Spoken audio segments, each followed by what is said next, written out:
Banner ವಿಚಾರಕ್ಕೆ ಬಳ್ಳಾರಿಯಲ್ಲಿ ಘರ್ಷಣೆ ಪ್ರಕರಣಕ್ಕೆ ಸಂಬಂಧಪಟ್ಟಂತೆ ಎಡಿಜಿಪಿ ಬಳ್ಳಾರಿಯಲ್ಲಿ ಎಡಿಜಿಪಿ ಇದಕ್ಕೆ ರಿಯಾಕ್ಟ್ ಮಾಡಿದ್ದಾರೆ. ನೋಡಿ, ಬ್ಯಾನರ್ ವಿಚಾರಕ್ಕೆ 2 ಗುಂಪುಗಳ ನಡುವೆ ಒಂದು ಗಲಾಟೆ ಆಗುತ್ತಿದೆ. ಘಟನೆ ಸಂಬಂಧವಾಗಿ 3 ದೂರುಗಳು ಇಲ್ಲಿವರೆಗೂ ದಾಖಲಾಗಿದೆ. ಮತ್ತೊಂದು ವಿಚಾರದಲ್ಲಿ ನಾವೇ ಕೇಸನ್ನ ದಾಖಲು ಮಾಡಿಕೊಂಡಿದ್ದೇವೆ. ಇಲ್ಲಿ ಮತ್ತೊಂದು ಕೇಸ್ ನಾವೇ ದಾಖಲು ಮಾಡಿಕೊಂಡಿದ್ದೀವಿ.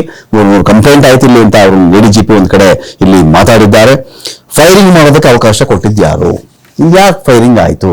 ಬ್ಯಾನರ್ ವಿಚಾರದಲ್ಲಿ ಆಗಿರ್ತಕ್ಕಂಥ ದುರ್ಘಟನೆ ಇದು. ಘಟನೆ ಸಂಬಂಧ 3 ಕಂಪ್ಲೇಂಟ್ ಬಂದಿವೆ. ಸುಮೋಟ್ ಕೇಸ್ ನಾವೇ ದಾಖಲಿಸಿಕೊಂಡಿದ್ದೇವೆ.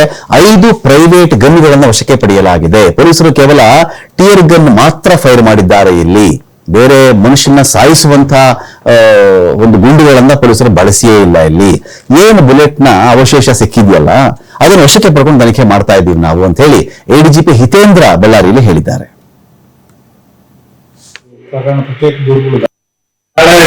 ವಾಲ್ಮೀಕಿ ಪುತ್ತಳಿ ಅನಾವರಣ ಕಾರ್ಯಕ್ರಮಕ್ಕೆ ಸಂಬಂಧಿಸಿ ಬ್ಯಾನರ್ ವಿಚಾರದಲ್ಲಿ 2 ಕಾರ್ಯಕ್ರಮಗಳ ನಡುವೆ ಪ್ರಶ್ನೆ ಸಾಂಗಲ್ಲ. ಅದರಲ್ಲಿ ಒಬ್ಬರು ಗಾಯಗಳಾಗಿದ್ದು ಅಲ್ಲಿಗೂ ಅದು ಪರಿಸ್ಥಿತಿ ತಿಳಿಯಾಗಿತ್ತು.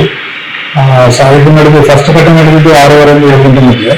ಮತ್ತು 2ನೇ ಘಟನೆ 9:32 ಗಂಟೆ ಮತ್ತೆ 2 ಗುಂಪುಗಳು ಮತ್ತು ಅದೇ ಜಾಗದಲ್ಲಿ ಬದಲಾವಣೆಗೊಂಡಿದ್ದು ಅಲ್ಲಿ ಒಂದು ಪ್ರೈವೇಟ್ ಗನ್ನನ್ನು ಏರ್ಪಾಡು ಮಾಡಿದರೆ ನಮ್ಮವರು ಅಲ್ಲಿ ಸ್ಥಳೀಯ ಸಾಧಕರು 2 ಗುಂಪಿನಿಂದ ಟೇರ್ ಗ್ಯಾಸ್ ಯೂಸ್ ಮಾಡಿದ್ರೆ ಮತ್ತು ಲಾಠಿ ಚಾರ್ಜ್ ಯೂಸ್ ಮಾಡಿ ಚಿಕಿತ್ಸಿದ್ರು.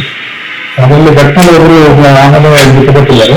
ಅದರಲ್ಲಿ ಈಗ ಪೋಸ್ಟ್ ಮಾರ್ಟಮ್ ಎಲ್ಲ ಆಗಿ ಈಗ ಅಂತ್ಯಕ್ರಿಯೆಗೆ ಹೋಗಿದ್ದೀವಿ. ಈ ಪ್ರಕರಣ ಸಂಬಂಧ 4 ಪ್ರಕರಣ ಪ್ರತ್ಯೇಕ ದೂರುಗಳು ದಾಖಲಾಗಿದೆ.